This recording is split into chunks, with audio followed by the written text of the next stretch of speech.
सो अगला question 9th ਆਪਾਂ ਜਿਹੜਾ नहीं सी ਕੀਤਾ, find the point of inflection of the curve y is equal to fx is equal to sin x plus 4x whole multiplied by e raise to power 4x and x lies between 0 to π/2।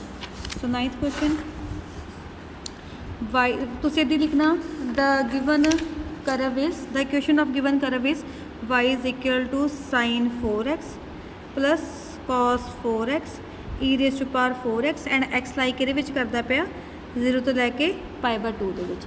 सो सब तो पहला differentiating with respect to x, so dy/dx बन जाएगा, इत्थे लग जाना साढ़े कोल u इंटू v।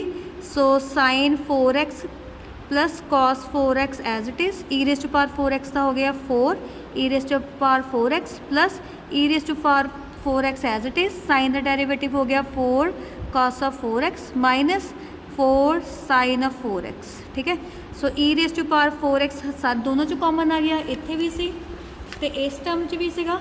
सो साढ़े कोल 4 अंदर मल्टीप्लाई हो गया 4 sin 4x plus 4 cos 4x plus 4 cos 4x minus 4 sin 4x, 4x ना 4x cancel 8 e raise to power 4x cos 4x। ये फर्स्ट डेरिवेटिव आ, हुण असीं इदां कर लेना सैकेंड डेरिवेटिव। ठीक है, जो सैकेंड डेरिवेटिव किया 8 मैं बाहर रख लिया, e दी पावर 4x होती cos का डेरिवेटिव हो जाना माइनस दे 4 sin 4x plus 4 into e raise to power 4x cos 4x।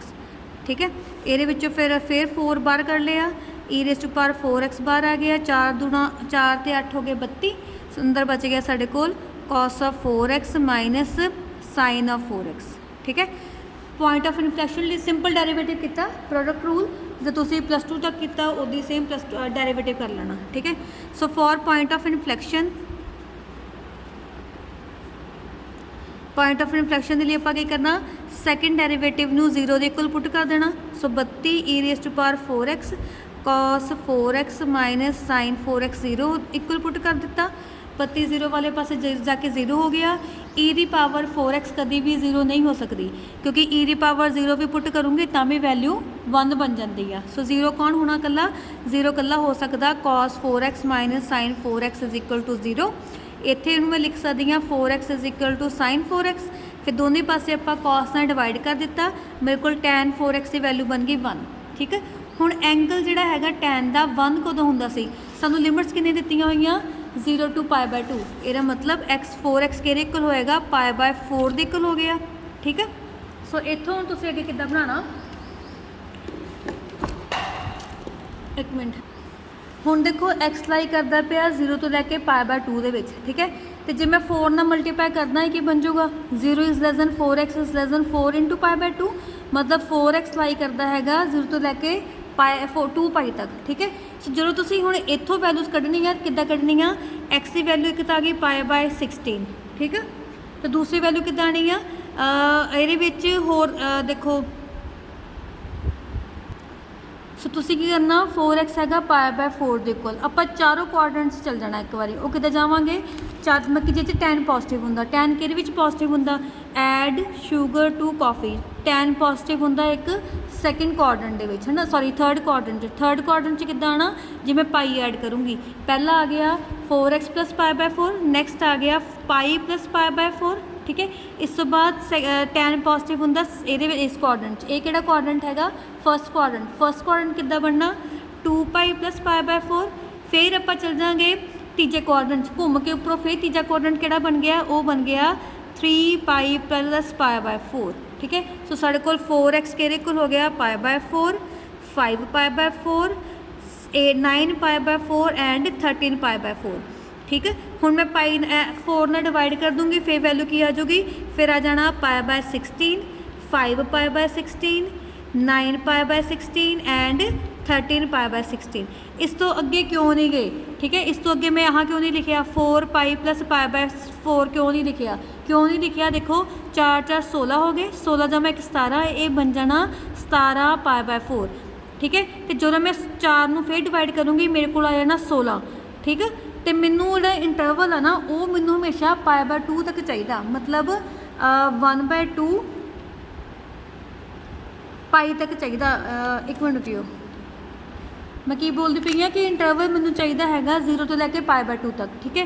पर जे मैं 17 π/16 लिख दूँगी, ठीक है, इत्थे मेरे को जी वैल्यू बनी ना वो 17 पाई प्लस कुछ करके आ जाऊगी, मतलब 17 मैं लिख सकती हाँ 16 जमा 1 मिनट को दोबारा दस दिनी हाँ की हैगा tan 4x है 1 के इक्वल, ठीक है। इसका मतलब एंगल कि बराबर होना π/4। हुण tan पॉजिटिव किहड़े क्वाड्रेंट हुंदा, थर्ड क्वाड्रेंट ते फोर्थ क्वाड्रेंट। ये असीं पुज गए थर्ड क्वाड्रेंट, ये असीं पुज गए फोर्थ क्वाड्रेंट, एक बारी होर असीं किहड़े पुज गए थर्ड क्वाड्रेंट, ठीक है। तो इसदी अगला एलीमेंट किहड़ा होना सीगा, जे मैं होर फिर अगे जांदी तां आ जाना सीगा 4 पाई प्लस π/4, ठीक है। हुण असीं सारे पासे 4 नाल डिवाइड कर दिता, ये आ गया π/4 सॉरी अगे अच्छा इत्थे प्लस किया, चलो मैं ये प्लस कर दिते सारियां वैल्यूज़, इत्थे लास्ट जांदी हाँ क्योंकि डिवाइड तो आप 4 ना करना, जो मैं 4 ना डिवाइड करूँगी इत्थों वैल्यू बनूगी पाई प्लस π/16। हुण ये नंबर पाई च ऐड हो गया है ना, पाई च ऐड हो गया मतलब पाई तो वड्डा हो गया, पर सानू नंबर किहदे विच चाहिदा सीगा 0 तो लैके π/2 दे विच, है ना, मतलब असी पाई तक तो जाना ही नहीं सी, इसलिए असी ये केस नहीं किया, ठीक है। So π/4 pi plus π/4 2 pi plus π/4 3 pi plus π/4, यही जे मेरे को हुंदा 0 टू पाई, फिर मैनू ये केस भी नाल लैना पैना सीगा किहड़ा वाला पाई 4 पाई प्लस π/4, ठीक है। फिर मैनू पाई तक जा सकती सीगी मैं, सो इसलिए असी इत्थे तक रुक जाना, ठीक है। तो जे मैं एक होर चीज़ करा ये असीं आ भी देख सकते हैं कि एक्स लाई करता सीगा 0 टू π/2 च 4 ना मल्टीप्लाई कर दिता, 4x की चलाई करता 0 तो लैके 2 पाई तक, ठीक है। सो असी इत्थे जे मैं प्लस करूँगी कितना आ गया 13 π/4,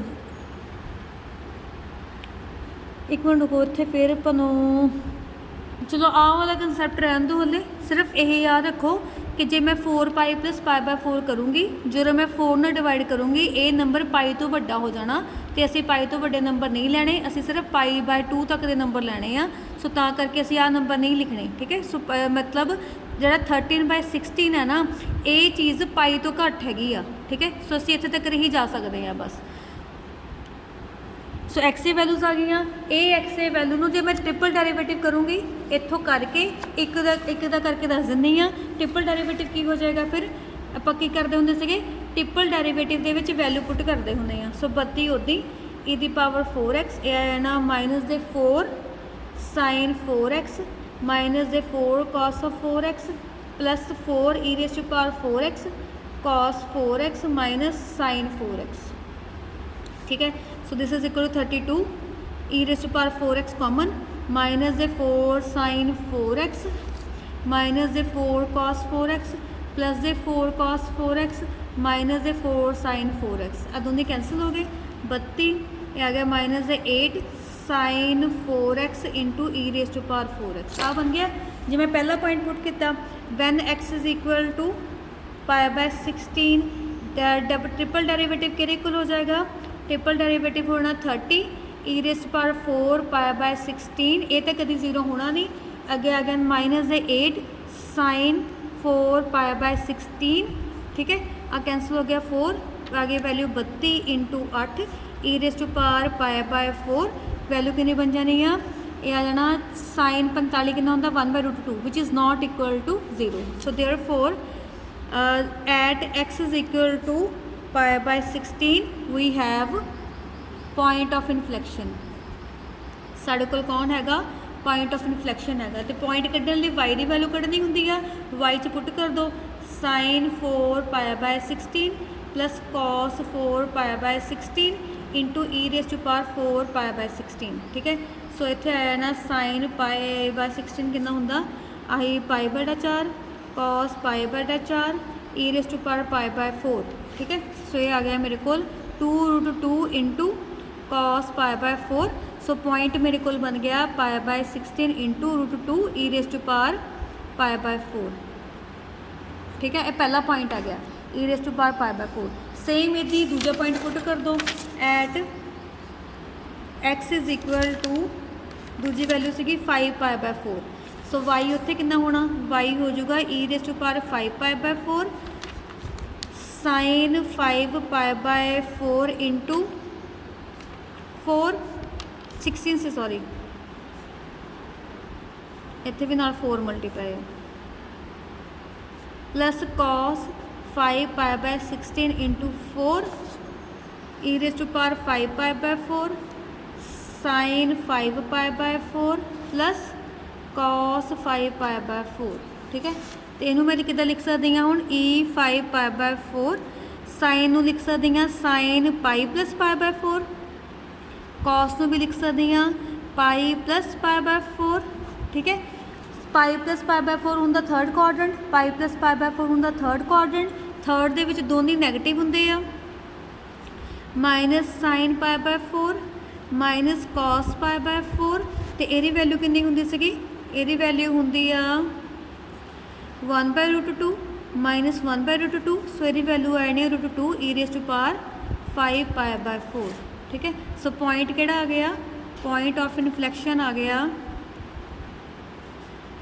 5 पाई बाय 16 नाल वैल्यू आ गई root 2 e raise to power 5 pi by 4। ठीक है, इहदी असीं दोनों दूजे पॉइंट पुट करके उन्हां ते भी वैल्यू कर लेनी। किहड़े पॉइंट ते, अगली वैल्यू सीगी 9 आई थिंक सीगा 9, हाँ जी 9 पाई बाय 16 उत्थे आई थिंक तुहाडा फिर पॉजिटिव वैल्यू आ जूगी 9 पाई बाय 4 तो इहदी अगली वैल्यू हैगी आ 13 उत्ते तुहाडी फिर नैगेटिव वैल्यू आ जानी है। ठीक है, सो क्वेश्चन दो पॉइंट्स तुसीं अपने आप कर लेने हैं। ठीक है, सो मैं पहले ही बोलिया सी क्वेश्चन थोड़ा लेंथी आ।